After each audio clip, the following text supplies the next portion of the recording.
मातरम। अच्छा ईमानदारी से बताओ, दिवाली किसका त्योहार है? हिंदू लोग बोलो, सही है ना? जोर से बोलो, दिवाली किसका त्योहार है? ईद किसका त्योहार है? मुस्लिमों का। क्रिसमस किसका त्योहार है? तो 26 जनवरी आ रही है और 15 अगस्त आता है, किसका त्योहार है? झूठ मत बोलो, झूठ मत बोलो। सुनो सुनो, झूठ, आवाज बंद, सुनो, सब लोगों का सुनो। जब दिवाली आती है तो आप लोग मिठाई बनाते हैं, घर पे दीपक लगाते हैं कि लगाते हैं? क्यों? क्योंकि आपको लगता है दिवाली हमारी है। ईद पे मुसलमान भाई नए कपड़े पहनते हैं, मिठाई खाते हैं, क्यों? उनको लगता है ईद हमारा त्योहार है। क्रिसमस पर क्रिश्चियन घर सजाते हैं क्योंकि उनको लगता है क्रिसमस हमारा त्योहार।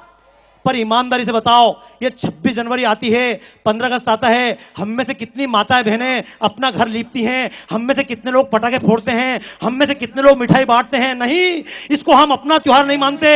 26 जनवरी किसका त्योहार है? सरकार का।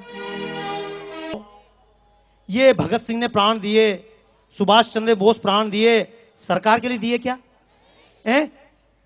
जिन लोगों ने फांसी खाई उनको कुछ मिला? जिन्होंने आजादी के पूरे इतिहास में कभी एक डंडा नहीं खाया वो राष्ट्रपिता कहला गए।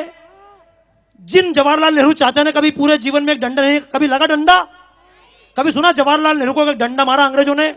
जिनने पूरे जीवन में डंडा नहीं खाया, देश के चाचा बन गए, प्रधानमंत्री बन गए। भगत सिंह कुछ बने?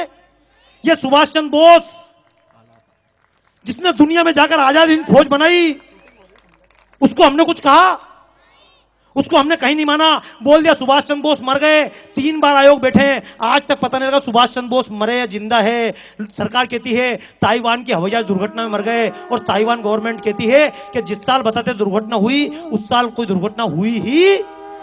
तो एक बात याद रखना दोस्तों, मैं आपसे क्यों हाथ जोड़कर कहने आया हूं, 26 जनवरी आने वाली है, गणतंत्र दिवस आने वाला।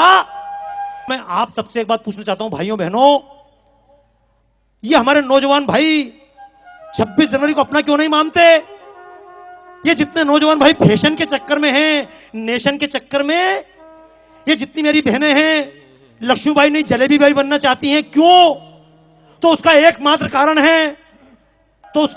कारण है कि जिन्होंने पूरे आजादी में कभी एक डंडा नहीं खाया, उनके नाम से हमने 1 से लेकर 1000 तक के नोट छापे।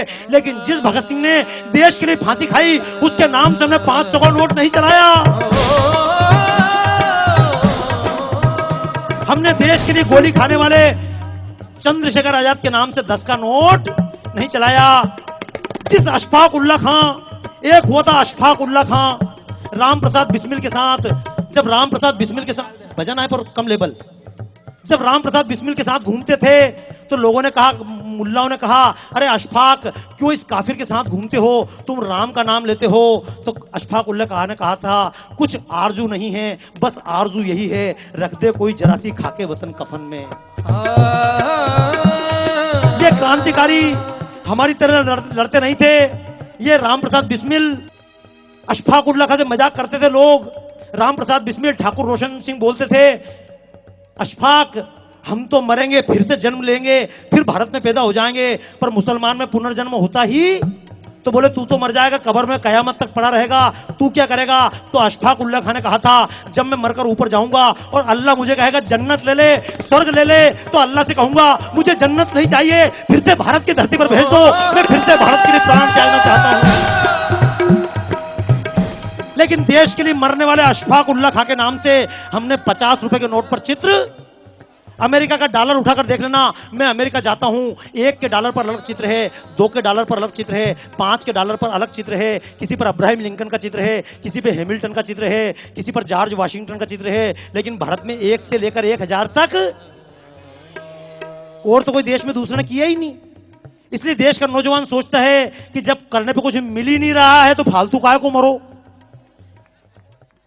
जब भगत सिंह को फांसी दी जा रही थी, जब मैं बहुत कठोर बोलता हूं, कुछ लोग बोलते हैं बाबा जी तुम बहुत तीखा बोलते हो, किसी पार्टी के खिलाफ बोलते हो। मैं किसी पार्टी के खिलाफ नहीं बोल रहा हूं। मैं एक बात कहना चाहता हूं, जब भगत सिंह को फांसी देने की तैयारी हो रही थी, जेल में पड़े थे भगत सिंह, राजगुरु, सुखदेव, तो महात्मा गांधी समझौता कर रहे थे लॉर्ड इरविन से। लोगों ने कहा महात्मा जी लॉर्ड इरविन से समझौता कर रहे हो, इसमें शर्त रखो, हम तुम्हारी बात तब मानेंगे जबकि भगत सिंह को जेल से मुक्त करो। तो महात्मा गांधी ने क्या कहा था? महात्मा गांधी ने कहा ये भगत सिंह, ये राजगुरु, ये सुखदेव, ये चंद्रशेखर, ये क्रांतिकारी आतंकवादी हैं, मैं इनके लिए माफी की बात नहीं करूंगा। और मैं भी कहना चाहता हूं अगर भगत सिंह आतंकवादी थे तो मैं भी आतंकवादी हूं। और ऐसे आतंकवादी देश के कोने कोने में खड़ा करना चाहता हूं। अगर भगत सिंह की तरह आतंकवादी आप बन जाएंगे तो देश में अफजल और कसाब जैसे आतंकवादी दिखाई, अगर इस देश में लक्ष्मीबाई जैसी आतंकवादी आप बन जाएंगी तो बलात्कार करने वाले दिखाई नहीं देंगे। पर मैं तो आपसे कह रहा हूं, आप बहनों को भी क्या सिखाया? तुम तो क्या करोगे? तुम्हारी रक्षा के लिए पुलिस की क्या जरूरत है? अगर भाई लोग दंड बैठक लगा सकते हैं तो क्या आप अपने शरीर को मजबूत नहीं कर सकती? तो कर सकते हैं, संकल्प लीजिएगा आज से। अगर हम गा सकते हैं और तुम भी क्या, तुम व्यायाम कर लोगे? वो बहनें तो संकल्प ले रही व्यायाम, तुम व्यायाम करोगे? बाबा रामदेव बोलो सुबह उठेंगे, काय को उठेंगे 9-9 बजे तक पड़े रहेंगे, क्या अंतर पड़ना? और